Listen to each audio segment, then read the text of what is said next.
Hi, Pradeep here again. So in the last videos, நான் வந்து FER எப்படி prepare பண்ணணும் அந்த FER எப்படி அப்ளை பண்ணணும்னு சொல்லிட்டு I was talking.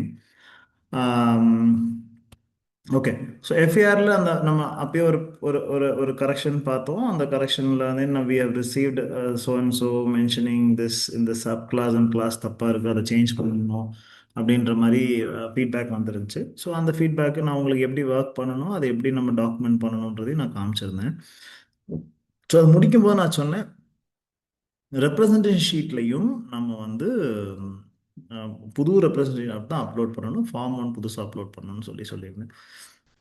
Okay, so இப்போ அந்த ரெப்ரசன்டேஷன் ஷீட்டில் இப்போ லெட்ஸே அவங்க வந்து ஒரு கரெக்ஷன் சொல்லியிருக்காங்க அப்படின்னா, இப்போ இந்த டைட்டில் சேஞ்ச் பண்ண சொல்லியிருக்காங்க, இந்த டைட்டில் இப்படி இருக்கக்கூடாது, இந்த எனக்கு வந்து ஜஸ்டிஃபை பண்ணுங்க, இந்த டைட்டில் ஏன் ஜஸ்டிஃபை பண்ணணும் அப்படின்ற மாதிரிலாம் கேள்விகள் வரும். வந்துச்சு அப்படின்னா நம்ம இந்த டைட்டில் நம்ம அவங்க அவங்க என்ன கரெக்ஷன் சொல்லியிருக்காங்களோ அந்த கரெக்ஷனுக்கு தகுந்தாப்புல டைட்டில் சேஞ்ச் பண்ணணும். இந்த சேஞ்ச் பண்ண டைட்டில் தான் நம்ம இங்கே இன்சர்ட் பண்ணுவோம். ஓகே, மற்றெல்லாம் சேம் அப்ளிகண்ட், இப்போ இந்த கிளைம் ஸ்டேட்மெண்ட்ஸ் இது எல்லாமே okay. Date has to be updated. எந்த டேட்டில் புதுசாக சேஞ்ச் பண்ணுறோமோ அந்த date has to be updated. அதுக்கப்புறம் த சேம் லைக் எல்லா வியூஸருக்கும் ஃப்ரண்ட்டு டாப்பு பாட்டம் எல்லாமே அட்டாச் பண்ணியிருக்கணும். சேம் அதே மாதிரி ஒரே ஒரு இது நம்ம டைட்டில் சேஞ்ச். அதே போல் இந்த கான்ஃபிகரேஷன் இந்த கிளைம் ஸ்டேட்மெண்ட் எழுதும் போதும் this has to be changed, this has to be updated.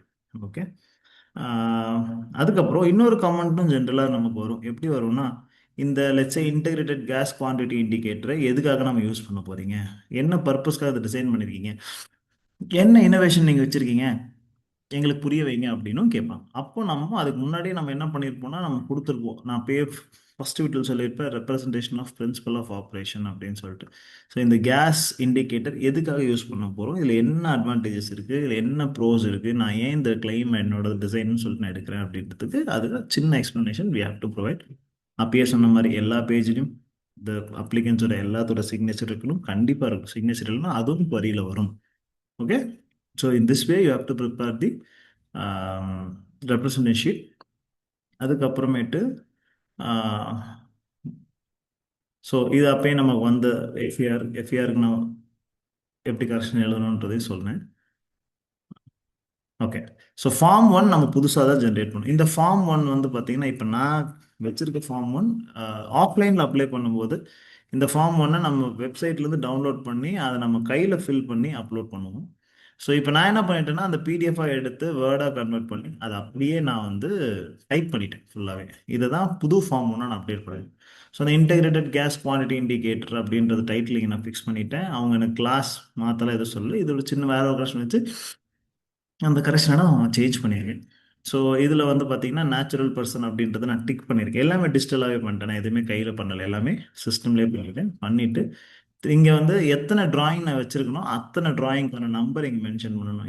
என்னோட டிராஃப்டில் வந்து பார்த்தீங்கன்னா 3 டிராயிங் தான் இருந்துச்சு. ஸோ அதனால் 3 எக்ஸாக்ட்லி சிமிலர் 10-4 அப்படின்றது எந்த கிளாஸ் நம்பர்ன்றதை நம்ம சொல்லி அந்த இன்டெகிரேட்டட் கேஸ் குவான்டிட்டி இண்டிகேட்டர் அப்படின்னு நம்ம போட்டிருப்போம். அதுக்கப்புறம் டிசைன் இஸ் அப்ளைட் ஃபார் 10-4. ஏன் எல்லா இடத்துலையும் 10-4 10-4ன்னு மென்ஷன் பண்ணியிருக்கேன்னா, இதில் எல்லா இடத்துலையும் கிளாஸ் நம்பரையும் சப் கிளாஸ் நம்பரையும் கரெக்டாக மென்ஷன் பண்ணி தான் டைட்டில் எழுதணும். இதுதான் முறை. ஓகே, ஸோ நான் எப்பயுமே ப்ரீவியஸ் ரெஜிஸ்ட்ரேஷன் நான் பண்ணதில்லை. எக்ஸ்கியூஸ் மீ, ப்ரீவியஸ் ரெஜிஸ்ட்ரேஷன் நான் பண்ணதில்லை. ஸோ அதனால நான் ஸ்ட்ரைக் அவுட் பண்ணிட்டேன். பண்ணிவிட்டு அட்ரஸ் ஃபார் ரெஃபரன்ஸ் அப்படின்றதுல வந்து நான் என்ன சொல்லியிருக்கேன்னா, யார் அப்ளிகன்ட் நம்பர் 1 அப்படின்னோ அவங்களுக்கு தான் நம்ம ரெஃபரல் அட்ரஸாக கொடுத்துருப்போம். இந்த ப்ராஜெக்ட் வந்து நாங்கள் யாருக்காக பண்ணோம்னா என்ஐடி ட்ரிச்சியில் இருக்கவங்களுக்காக பண்ணோம். ஸோ அதில் வந்து ஒரு ரிசர்ச் ஸ்காலருக்காக நம்ம ஹெல்ப் பண்ணோம், கொலாப் பண்ணி தான் ஒர்க் பண்ணோம். But we made this grant available for us. So he's good friend of as.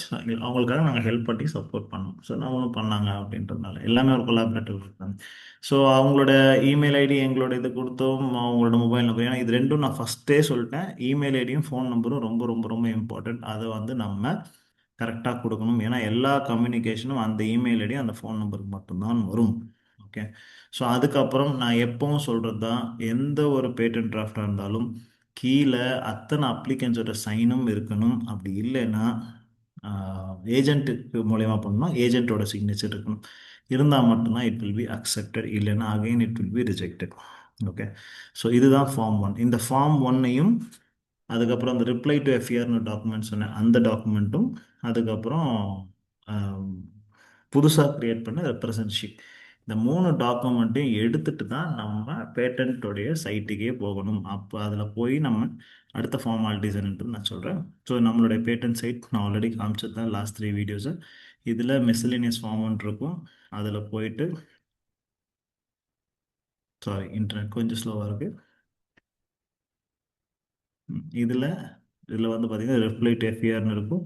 இதில் என்ன டிசைன் நம்பர் சொல்லி கொடுக்குறோமோ அந்த டிசைன் நம்பரை கொடுத்துட்டு அதுக்கப்புறம் கெட் டீட்டெயில்ஸ்னு கொடுத்தோம்னா அந்த ப்ராஜெக்ட் அந்த ஆர்டிக்கலுடைய டீட்டெயில்ஸ் வந்துடும்.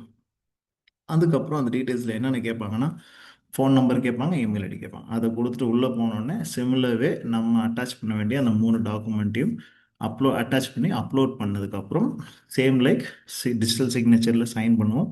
சைன் பண்ணதுக்கப்புறம் பேமெண்ட் பேஜ் போகும். பேமெண்ட் பேஜுக்கு வந்து எங்கே பார்த்தீங்கன்னா you have to go to the Google Chrome. Okay, so that's it. So in the series, if you want any queries to be addressed, I'm ready. I'm open to help anyone coming for this help. I'm not so expertise in doing patent drafts, but still, at least எனக்கு தெரிஞ்ச knowledge I'm ready to share. Okay, so thank you so much. I'm signing off.